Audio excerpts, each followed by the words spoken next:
मकर संक्रांतीला हळदी कुंकू समारंभ का करतात? जाणून घ्या महत्त्व. मकर संक्रांती ते रथसप्तमी या कालावधीत हळदी कुंकू समारंभाचे आयोजन केले जाते, पण त्यामागचे कारण काय तेही जाणून घेऊ. या व्हिडिओच्या माध्यमातून आणि माहिती आवडली तर आपल्या व्हिडिओला लाईक, शेअर आणि आपल्या चॅनेलला सबस्क्राईब करायला विसरू नका. मकर संक्रांती ते रथसप्तमी या काळात हिंदू घरातून हळदी कुंकू समारंभ केला जातो. अलीकडे त्याला सार्वजनिक स्वरूपही दिले आहे. त्यानिमित्ताने संघटन व्हावे, एकोपा वाढावा आणि संस्कृतीचे संवर्धन व्हावे हा उदात्त हेतू तर आहेच. त्यानिमित्ताने संस्कृतीची नव्याने ओळख करून घेऊ. कपाळी कुंकू लावण्याची प्रथा आर्य स्त्रियांनी आर्येतर स्त्रियाकडून अवलंबली आहे. कुंकवाचा रंग लाल आहे. अतिप्राचीन मातृसंस्कृतीमध्ये लाल रंगाला विशेष महत्त्व आहे. आर्येतर लोक हे मातृप्रधान संस्कृतीचे होते.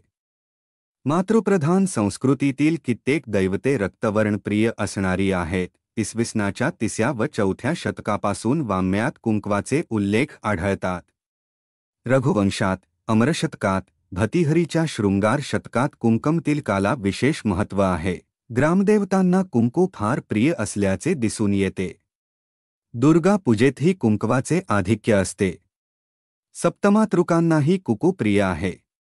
पूर्वी कुंकू म्हणजे केशराचा टिळा कपाळी लावत असत. कुंकू लावण्याच्या प्रथेचा पशुबळीशीही संबंध असल्याचा उल्लेख आहे.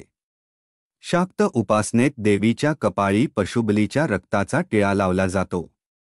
स्त्री ही जगदंबेची अंशरूप असल्याचे मानले असल्यामुळे जेव्हा एखाद्या स्त्रीला गृहलक्ष्मी म्हणून घरात आणाव्याचे असते, तेव्हा शिकार करून एखाद्या पशुला माराव्याचे व त्याच्या रक्ताचा टिळा वधूच्या कपाळी लावून मग तिच्यासह गृहप्रवेश कराव्याचा, अशी प्रथा दक्षिणेतल्या आर्यतर जातीत होती. विद्यमान काळातही अनेक आदिवासी जमातीत या प्रथेचे अवशेष आढळतात.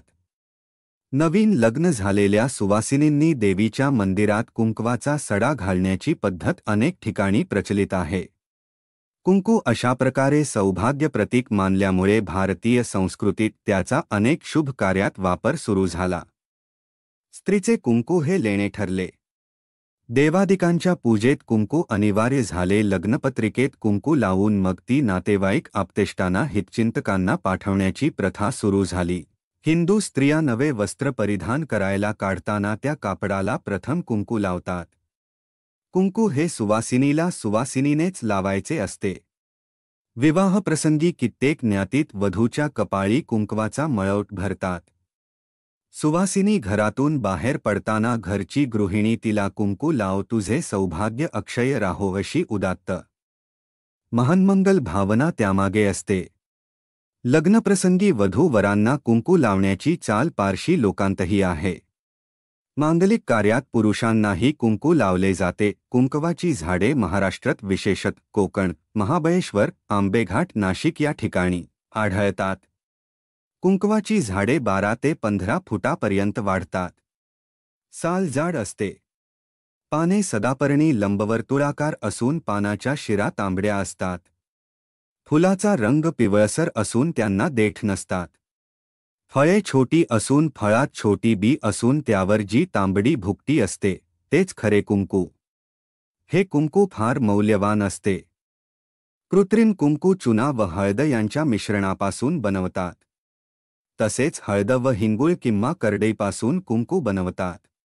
कुंकुम तिलक हा केवळ पंथाची, संप्रदायाची ओळख, धार्मिकतेचा प्रभाव किंवा कपाळाची शोभा नसून ख्या अर्थाने बुद्धिपूजेचे अधिष्ठान आहे. ईश्वरपूजनानंतर तात्काळ बुद्धीचे निवासस्थान अशा मस्तकाचे पूजन करायचे.